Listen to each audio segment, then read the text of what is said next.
this episode, we're working on the 440 Big Block, slapping it back together with a new gasket kit, which finally showed up, and trying to get a compression test done on it. Episode 3 of the CM Valiant, cram spec.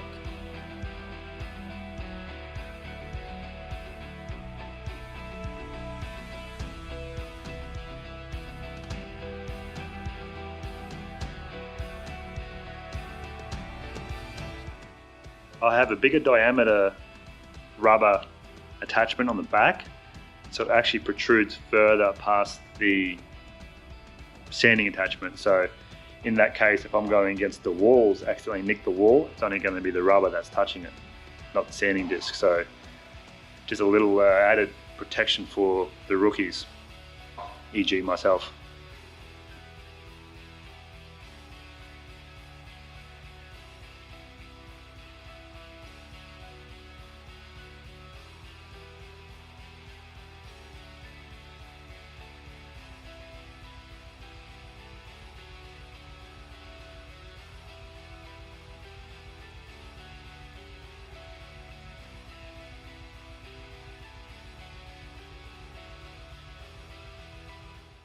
So all I want out of this engine is a reliable daily runner. So all I'm doing is putting it back together with a new gasket kit and cleaning it up as I go. I just popped out a lifter to inspect it. I don't know what the history of this motor is, but you look at the bottom there, it looks brand new. I could pull them all apart, make sure they're not blocked, or maybe just run a bit of air through and then put them back in oil. I've heard multiple stories. This is why I don't normally do engine stuff, because I've heard pre-prime lifters and I've heard don't pre-prime lifters. But hey, we've got to have a go someday, don't we?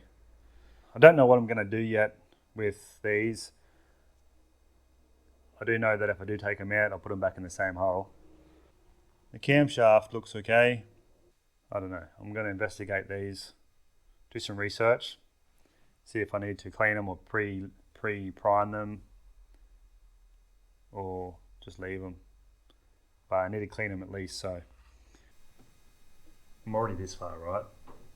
So what I'm going to do is, I don't even know if the oil's been drained. Drain the oil, take the bottom off, the sump, take all these lifters out, number them, do it somewhat proper, because knowing me, if it is a good runner, I probably won't pull it out again, because what are they, 350 horsepower stock? So that's going to be plenty for an old, grandpa spec sleeper for now. So that's the plan now. As always, forever changing, I'm going to pull it down.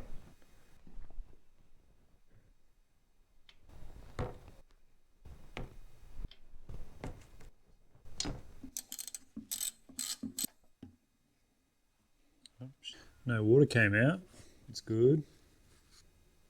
No glitter, that's good. That's what American oil smells like, huh?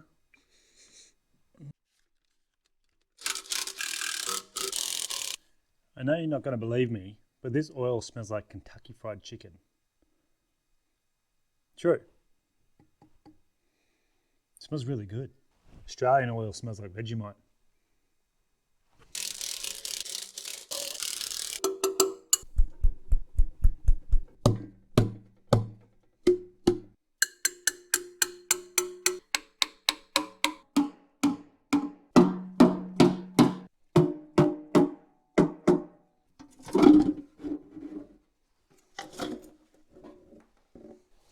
We did it. Oh man, you see the sludge on the bottom of this pan. God damn. Look at that. Oh my God. Oh man. Now this looks like, this must be that chicken I can smell. It just could be a long time since I've done a service, but I feel grit, but it could just be whatever fell in the top. Okay, so I just got a magnet and dipped the bottom of the pan, I can feel something against it. So I've just got some wax and grease remover, see if this strips just the oil.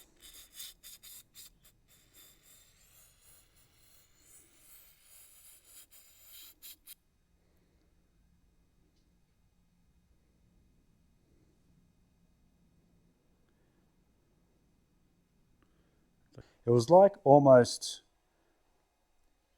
the very edge of a cast was worn off. Like, if you got the sharp edge, it's sort of like snapped off. But anyway, so far I'm happy. Let's keep going. Ooh.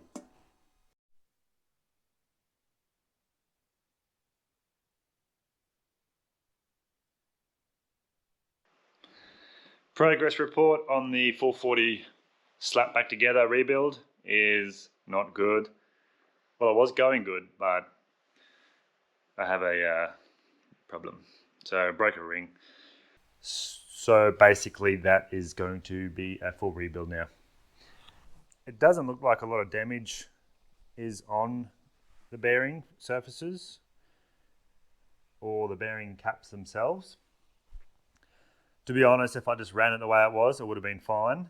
But I want to replace that rear main because, as you know, that it's a pain in the ass to replace once it's back in the car. So we decided to go whole hog on this thing and just do a full rebuild. So I'm going to order some caps and the timing chain because the timing chain was loose. I haven't been recording because I'm just sort of thinking as I go. And as I said at the start, I'm not an engine rebuilder. This is the most I've ever done. I've done top end, like cam and timing chain and whatnot, valves.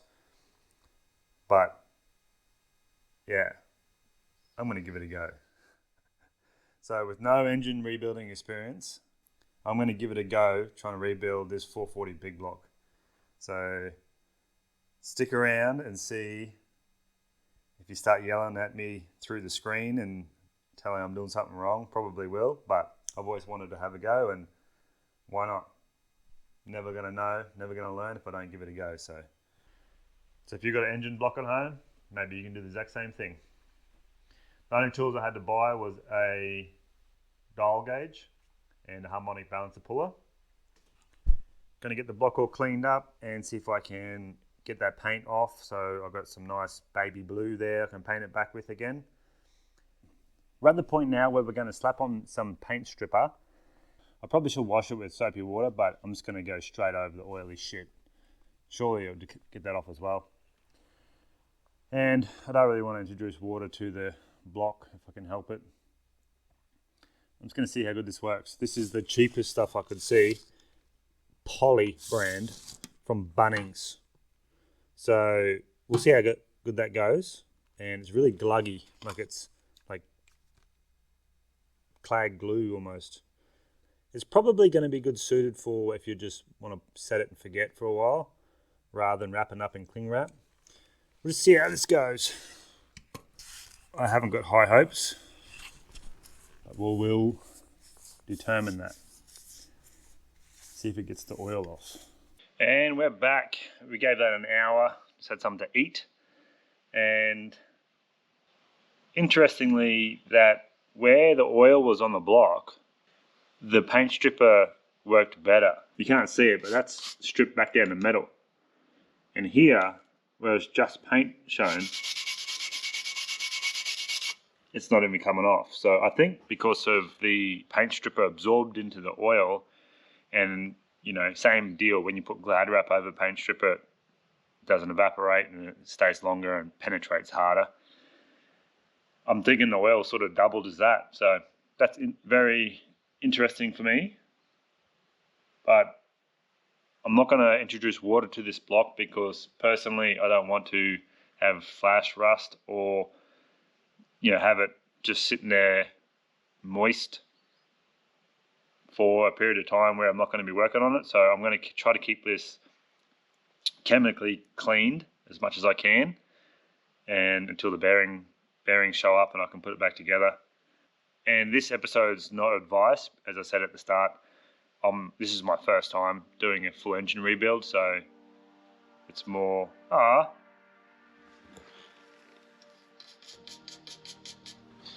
it's more follow along and see what works and what doesn't work. So I'm the guinea pig. Shout out to Uncle Tony's garage, because that's the one I've been following very closely with this big block, because it's American, right? It's, you know, it's we don't have these here, so very little information for us Aussies on this particular engine.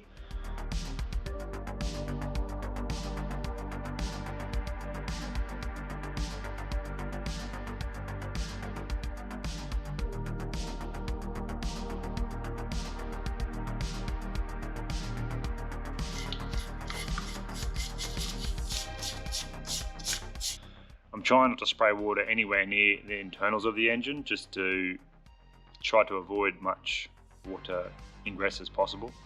But I do need to spray it on the outside on this paint stripper anyway, so I just did this whole one side. It's come up pretty good.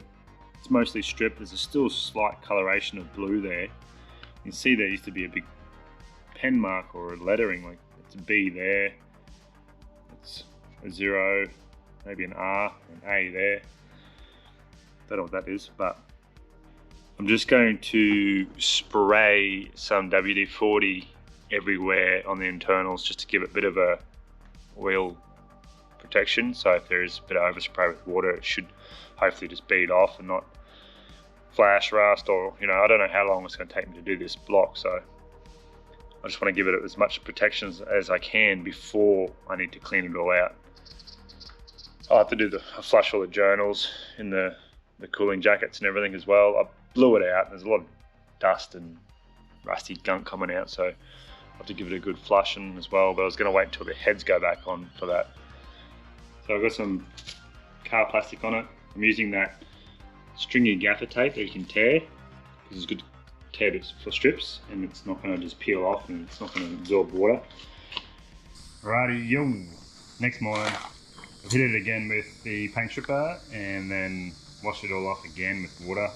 It's pretty cold today, about 10 degrees, so it's not going to dry anytime soon, and I want to paint it today. So I saw on Uncle Tony's garage a little propane torch or a map gas torch, evaporate all that water. So you think it might be dry here, but you watch the moisture pull out of that cast block.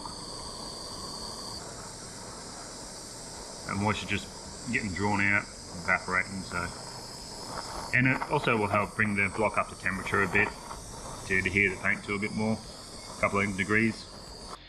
We have got 2 coats of the engine paint. It's a heat resistant paint.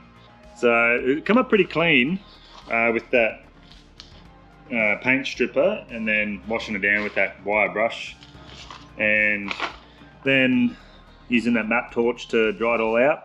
Yeah, it come up pretty good. I'm pretty happy with that so far. Let that flash off and then do another coat on it, and hopefully that will be it for the painting, and then I can get into the next job.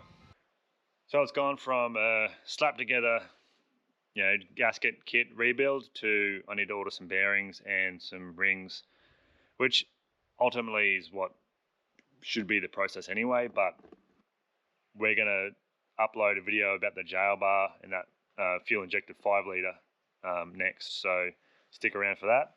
And thanks for watching, and see you next time. Have a great weekend.